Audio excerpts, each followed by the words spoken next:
जय हिंद दोस्तों, स्वागत है आपका राज ट्यूटोरियल चैनल पर। आज हम लोग विश्व इतिहास के 11वां टॉपिक तुर्की के बारे में अध्ययन करेंगे। तो चलिए बिना देर किए हुए तुर्की के बारे में हम लोग अध्ययन करते हैं। कौन सा टॉपिक पढ़ना है दोस्तों? तुर्की। तुर्की को यूरोप का मरीज कहा जाता था, ठीक ना। तुर्की को क्या कहा जाता था? यूरोप का मरीज कहा जाता था। इससे पहले हम लोग पढ़ रहे थे कि चीन को जो है एशिया का मरीज कहा जाता था। तो उसी प्रकार यूरोप का मरीज किसको कहा जाता था? तो तुर्की को कहा जाता था।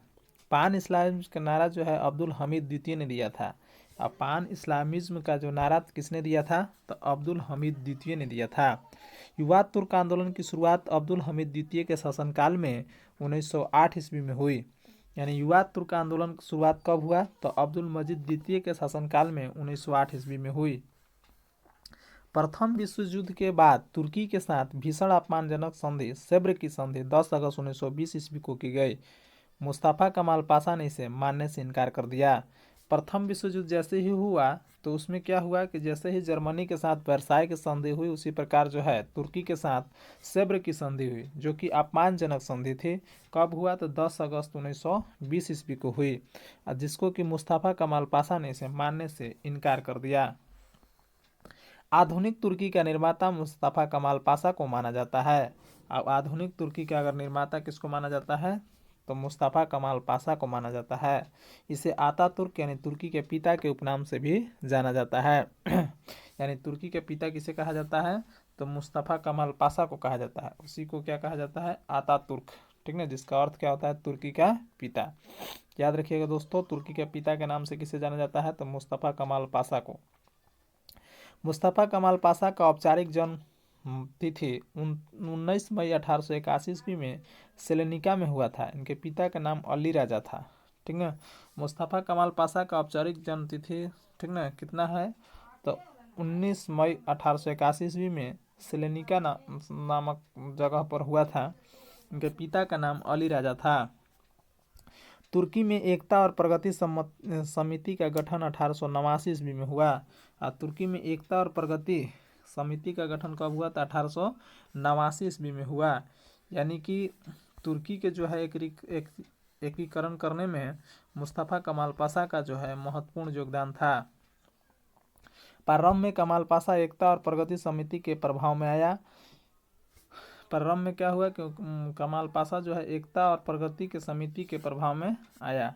एक सेनापति के रूप में कमाल पाशा ने गैलीपोती युद्ध में शानदार सफलता हासिल की। और इसके बाद 1919 ईस्वी में कमाल पाशा ने सैनिक पद से इस्तीफा दे दिया। हुआ क्या कि एक सेनापति के रूप में जो है कमाल पाशा ने गैलीपोती युद्ध में शानदार सफलता हासिल की।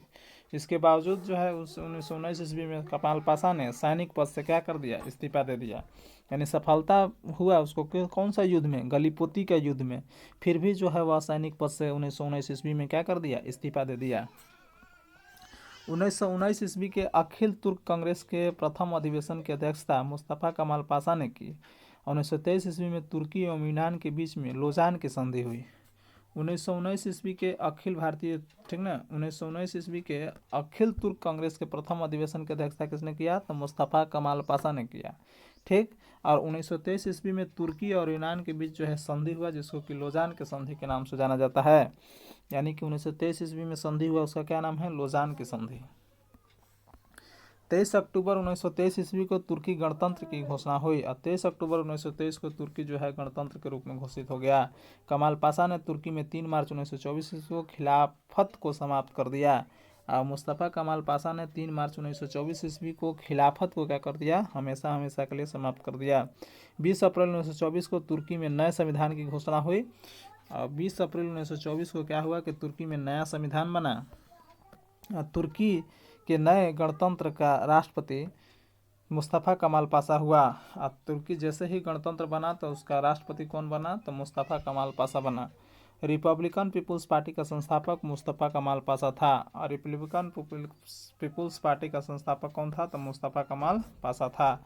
मुस्तफा कमाल पाशा द्वारा किए गए महत्वपूर्ण कार्य निम्न है। पहला कार्य उन्होंने क्या किया कि 1932 में तुर्की भाषा परिषद की स्थापना किया, ठीक। दूसरा कार्य क्या किया कि 1933 ईस्वी में तुर्की में प्रथम पंचवर्षीय योजना को लागू किया। तीसरा कार्य क्या किया कि 1924 ईस्वी में तुर्की को धर्मनिरपेक्ष राष्ट्र राज्य की घोषणा किया। चौथा, इस्तांबुल में एक मेडिकल कॉलेज की स्थापना किया। और पांचवा, ग्रेगोरियन कैलेंडर जो प्रचलन में है, ठीक है, 26 दिसंबर 1925 से लागू किया। यानी कि मुस्तफ़ा कमाल पाशा ने जैसे ही वो अपना राष्ट्रपति बना तो उन्होंने 5 काम किया। पहला काम किया कि 1932 में तुर्की भाषा परिषद की स्थापना किया। दूसरा काम 1933 में तुर्की में प्रथम पंचवर्षीय योजना को लागू किया, ठीक ना। जैसे हमारे देश में भी पंचवर्षीय योजनाएं पहले चलती थी, जो कि अब जो है पंचवर्षीय योजना बंद हो गई है, उसके स्थान पर नीति आयोग आ गया है, ठीक ना। तीसरा काम क्या किया कि 1924 ईस्वी में उन्होंने तुर्की को धर्म निरपेक्ष राज्य की घोषणा की। यानी कि कोई भी धर्म में वह भाग नहीं लेगा या किसी धर्म को जो है वह मतलब खिलाफ नहीं बोलेगा या किसी धर्म को प्रोटेस्ट नहीं करेगा। सभी धर्म क्या है, बराबर है, ठीक। यानी धर्मनिरपेक्ष राज्य की घोषणा की, जैसे हमारा देश भारत है।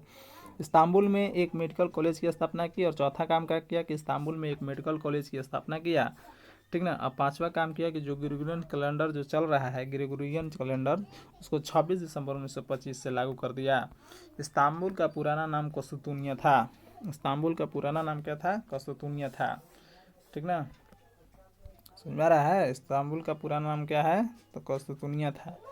25 नवंबर 1925 ईस्वी को तुर्की में टोपी और औरतों को बुर्का पहनने पर कानूनी प्रतिबंध लगाया गया। 25 नवंबर 1925 ईस्वी को तुर्की में टोपी और औरतों पर बुर्का पहनने का कानूनी प्रतिबंध लगाया गया। कमाल पाशा की मृत्यु जो है 1938 ईस्वी में हो गई। कमाल पाशा की मृत्यु कब हो गया, तो 1938 ईस्वी में हो गई। नेक्स्ट डे दोस्तों, नेक्स्ट वीडियो में हम लोग इटली में फासिस्टों का उदय के बारे में पढ़ेंगे। तो दोस्तों वीडियो को ज़्यादा से ज़्यादा लाइक कीजिए, शेयर कीजिए दोस्तों को, ठीक ना। और बेल घंटा को ज़रूर दबाइए ताकि जैसे ही नेक्स्ट वीडियो अपलोड हो तो आपके पास ज़रूर पहुंच जाए। दोस्तों वीडियो देख